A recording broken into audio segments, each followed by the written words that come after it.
Good morning, everyone, and welcome back to yet another episode of Lighting the Candle, A World That Works. Now, when you come and find us on the various podcast platforms, you're only going to see Lighting the Candle, but we're going to have an inside joke that we're lighting the candle for a world that works and starting it here and passing it to you. So it's been really kind of an interesting COVID situation for the last year. I want to say our very first recording might have been sometime, late spring, early summer. But since then, we've had lots of time, to have conversations back and forth around the whole domain of empowerment and having people's lives work just strictly, from conversation and the things that come out of your mouth. So we're going to try something just a little bit different today. And I'm Bill Carell. I still am, I always have been, and hopefully I pretty much always will be. And that being the case, I would like to hand it off while I'm changing the name on the screen. Vanessa, would you be kind enough to kind of give us an intro and let us know the selection of the topic word for this week, please? Yeah, sure. So hi everyone, welcome to the podcast. So glad you're with us. Bill and I had a conversation last week, and it kind of goes off of every time we bring up a podcast topic. It usually, I don't know if it's just coincidence but it usually ends up being something to do with the letter E, a word that starts with the letter E. There's a lot of great words that begin with the letter E, and especially a lot of words that would pertain to the things that we talk about on this podcast every week. So, for example, there was one podcast where we discussed 3 E's, and I believe, if my memory serves me correctly, they were enlightenment, empowerment, and encouragement. And we wanted to talk about, and maybe there was a 4th E, engagement, but we wanted to talk about kind of how those all sort of meld together and they maybe feed into one another, and as pertaining to how we operate in the world. How do we engage others in maybe having tough conversations, for one example, or how do we educate, what gives us enlightenment and inspiration? I know that's not a word that begins with the letter E, but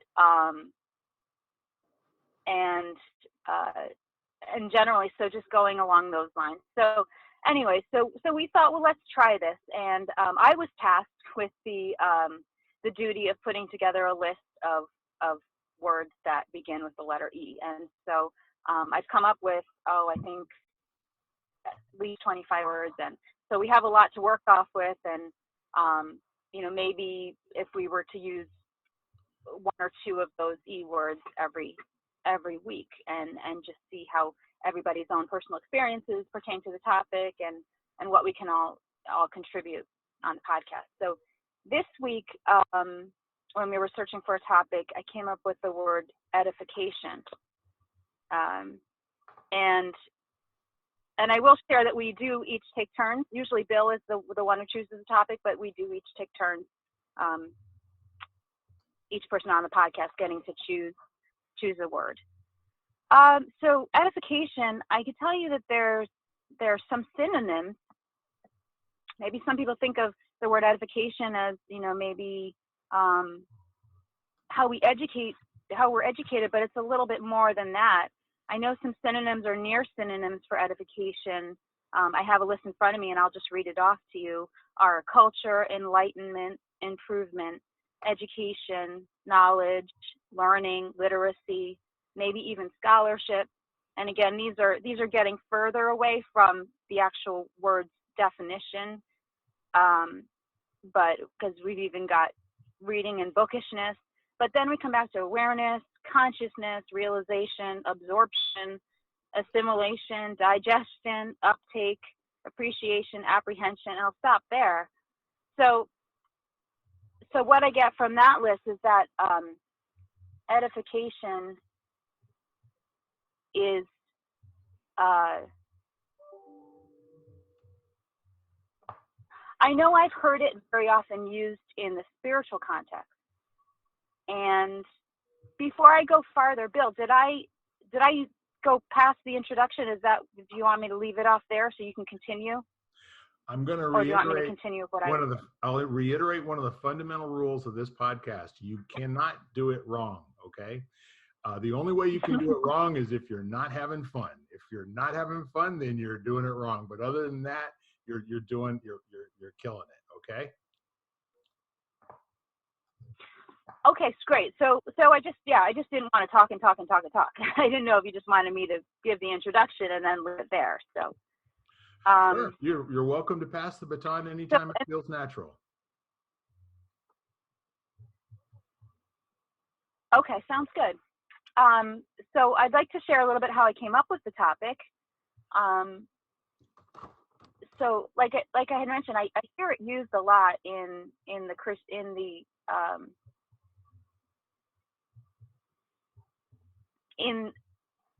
I mentioned spiritual circles, but and again, one of the synonyms was enlightenment, which is like a higher education. It's like and I like that one of the synonyms was absorption. So it's like, to me it sounds like something that goes into, seeps down into the soul. And I think that would go for any kind of learning, but when it's learning that's like an experiential learning, or something that maybe helps take your mindset, for example. I know we talk about that on the podcast a lot, from a fixed to a growth mindset, for example. I think that it's a really powerful word. And I'm a member of a Christian church, and I know that our pastor uses this term a lot. He says edification, and what is being used to edify, and then he uses the synonym for that is building up. So how are we in the church case? It would be, how are we building up the congregation? What are we sharing or teaching them to build up their knowledge? And I guess that would mean spiritual knowledge, which can mean life knowledge. And then also, how are we, but then taking it out into the world also, how are we building up children, for example? I know Ken works a lot with children. How are we building up the children? How are we edifying them? How are we helping them to absorb everything they're learning? And maybe it's through the different processes that are used in the learning, like if it's an experiential process or kinesthetic, or just being aware of all the different ways that people learn, or children would learn. So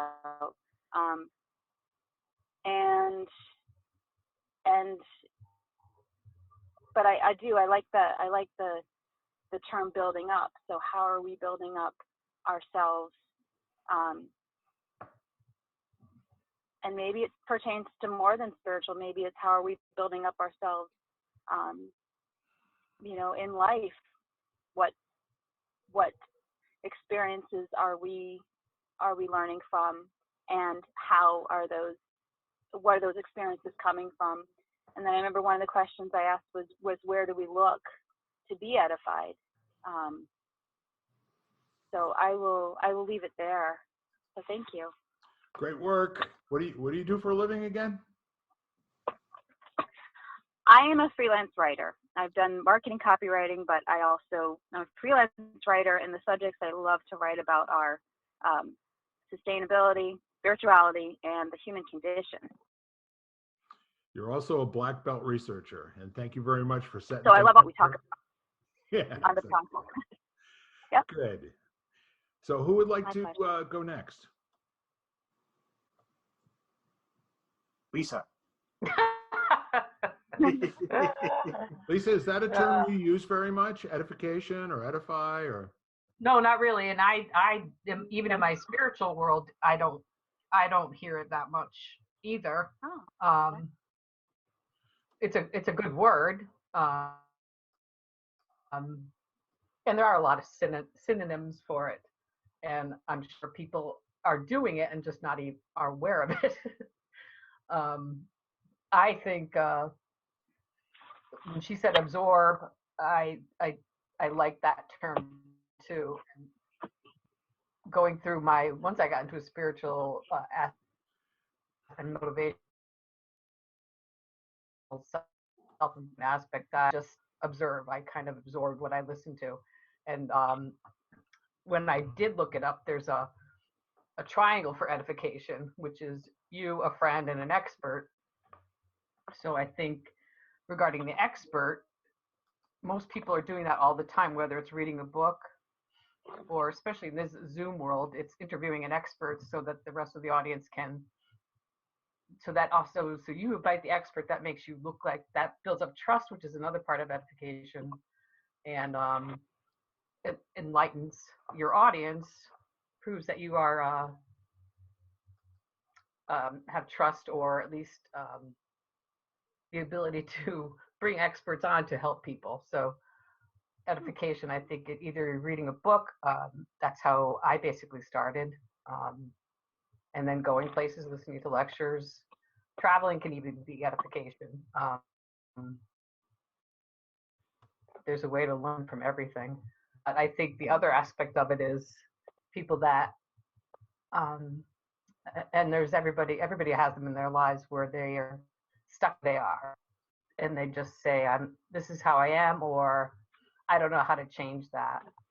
And in fact, in my own family, there's a communication issue going on. And I said, well, I have this book, let's read it together. And the person's husband doesn't read. So I said, well, let's read it out loud and then discuss it.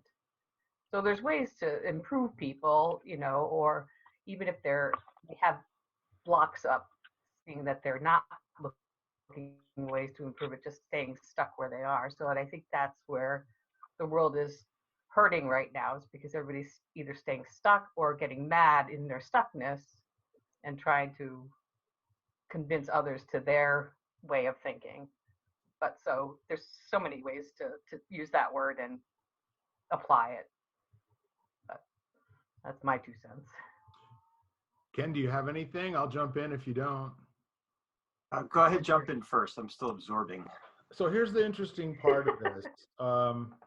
I actually first became aware of the word edification in conversations with a very good friend of mine, and in the context of an MLM that we were working on, and multi-level marketing partnership that we had. And her favorite, she's a scientist. This woman is a degreed scientist and has been working in various cancer fields most of her adult life, and decided to quit a job with a pharmaceutical company about 7 or 8 years ago and working on this business. So I told you that story to tell you this one. She used the word edify and edification quite a lot.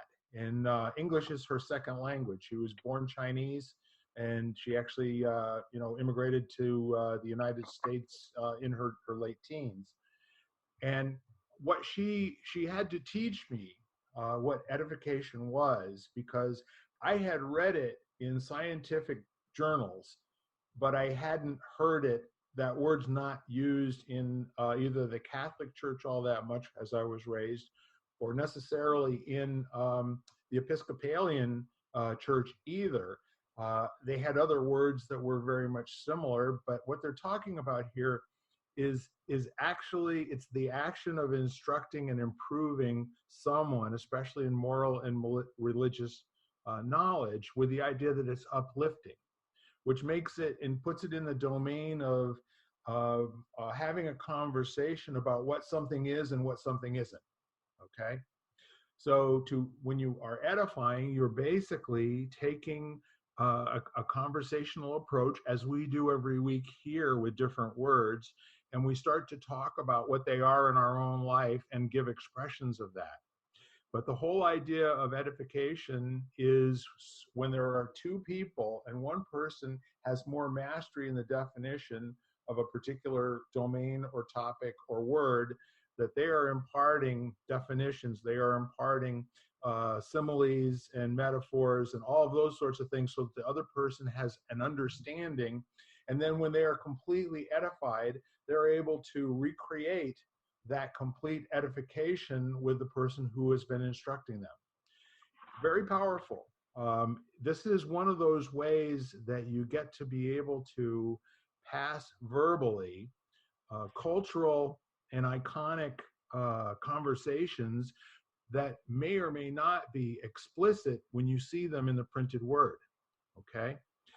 So, for example, if we take the domain of theology for a moment, a person who is very much interested in what does all of this mean? What do the verses and the chapters in the Bible mean to us in our living world? There are thousands of theologians that have written over the last 2,000 years with regard to what all of that has to do with. And so somebody who is a master at this is seeking edification by going to the library a lot and constantly looking for more, subtle distinctions, more innuendo or in inference that they can take away and start to really feel it as a living, breathing part of their own life. That way, when they're speaking to other people, these are people that really care about sharing the word and not sharing their opinions or their own charisma, in my opinion. So edification is a great word. It's an opportunity for people in groups. And I see that there's also part of the definition or a similar word would be pedagogy or pedagogy. I don't know who you listened to when you heard the word the first time. I understand both of them are correct pronunciations. So the point is that if there is an idea that is being put out for the first time, you would have heard these types of conversations going on in the 1960s with lots of ministers, with lots of people who were trying to inspire groups of people to think in a different way than they ever had before. But I think the word edification has implicit in it that it's for good. It is about uplifting. And I'm seeing unstable internet over here. So, Ken, anything? Ken, anything? Yeah, we're losing you. Yeah. Sorry, I think your connection was breaking up a little bit, so we were catching like part words. Uh-oh, I think he's frozen. No, I'm still here. Bill has frozen. All right. Oh, you're still here. Okay. Your face is frozen. That's not a bad. Go forward, Ken. Ken. Not a bad way to go. There we go. So the last words that I said were, I think it's mostly about it's a good thing. Okay, it's really not about convincing or mind control or anything of that nature. It's more about getting to a flat surface in terms of understanding, what something means. Go ahead, Ken. Yeah, well, it's interesting because well, you know me. Most of these words they're just a tool. So so how it's utilized, there's intention that's going to determine that. So and it's kind of interesting as you guys were talking, I was reflecting on an experience I had yesterday. I participated in this pitch event. So I was pitching the Quester's Way concept, and there were several other people who were pitching their concepts as well. And there was one gentleman who came from this yoga background, and we were all kind of unclear on exactly what he was doing, other than, he seemed to have some kind in the world.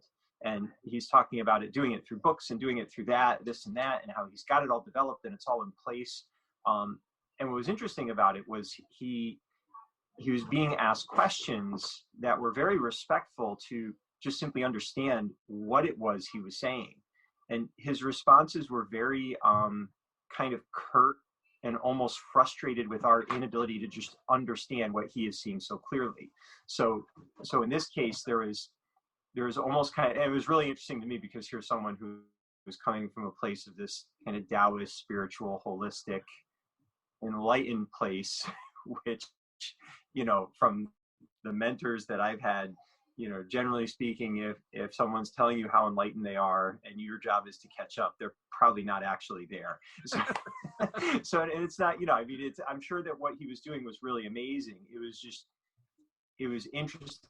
The place he came from was like this top-down approach of, I have information and your job is to understand it. And, as opposed to me, like, the real value I've experienced in teaching is when the edification occurs in a multi-dimensional way where everyone learns, through the process. Even if you're the one that has the information that you're sharing or the wisdom that you're sharing, you end up better for it on the other end.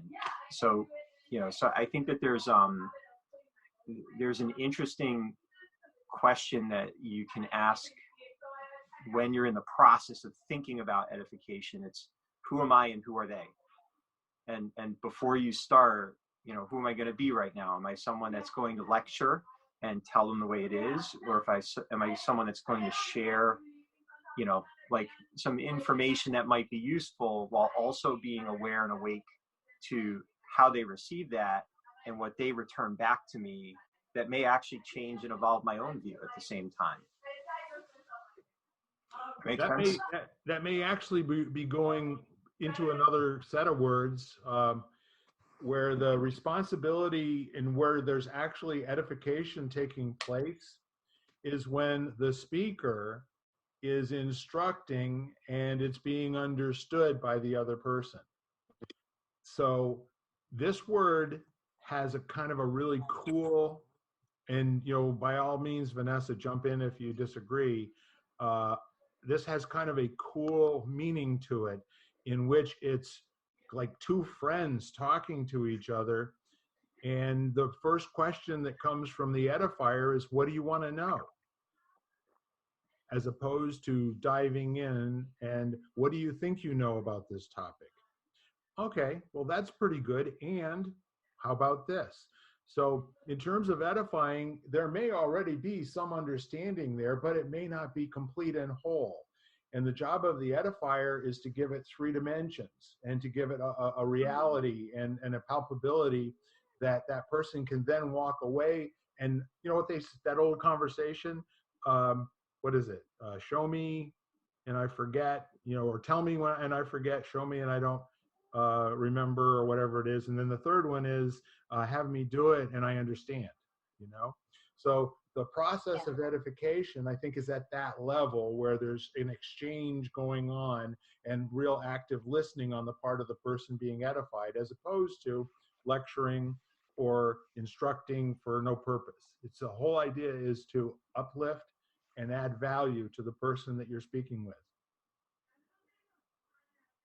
Yeah, I like that you said add value, because I love how Lisa said it's like absorbing versus observing, and what she's trying to do, when she's learning something is rather, and I think she was speaking from a spiritual perspective too, but or just in general, rather than observing, she's working on absorbing it. And I think that goes for any learning. I like how Ken had mentioned the multi-dimensional approach to learning.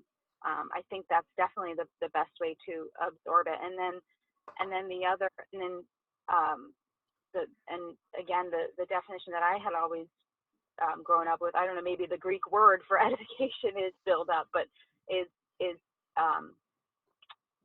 to build up. So, and Bill, you're talking about edification, no matter what, it's being used as something good, and something good will come out of it. So I think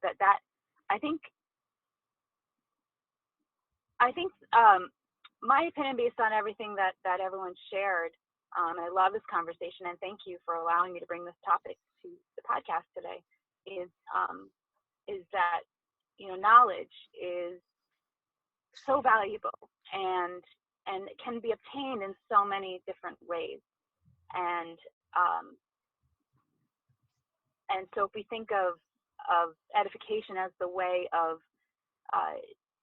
sharing knowledge, which is one thing that is shared to bring up whatever knowledge we want to impart in someone. And by knowledge, though, again, I love going back to what Lisa said about absorbing. I mean, it's more than just listening to a lecture. It's more than just watching something on the screen. It's more than just hearing something from a speaker. You're actually, the different ways that we might absorb some knowledge. And by knowledge, I don't mean to just put that in a box. That building up is all about obtaining knowledge. Certainly not. I'm thinking of knowledge as a more well-rounded, again, like, an experience now that we have a memory to draw on, as well as some wisdom that's imparted to our lives, so that we do something different going forward, or I mentioned before, our mindset changes, or our heart changes, or any of the above. That's just to define how I consider knowledge in the context of what is edifying us.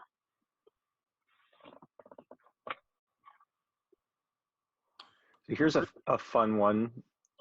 It was a conversation I had Monday. It's interesting. I have many conversations that align with this week, which is kind of cool.